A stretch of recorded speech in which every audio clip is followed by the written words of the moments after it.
ಸಾಗರ್, ರಸ್ತೆಯಲ್ಲಿ ನಿಂತ್ಕೊಂಡು ಏನ್ ಯೋಚನೆ ಮಾಡ್ತಾ ಇದೆಯಾ ಸಾಗರ್? ಇನ್ನೇನ್ ಯೋಚನೆ ಮಾಡೋನು?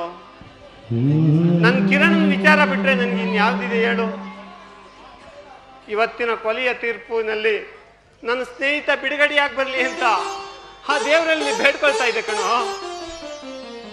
ಸಾಗರ್, ಕಿರಣನ ಬಿಡುಗಡೆ ಮಾಡೋದಕ್ಕೆ ನಾನು ಎಷ್ಟೋ ಪ್ರಯತ್ನ ಪಟ್ಟೆ ಕಣೋ.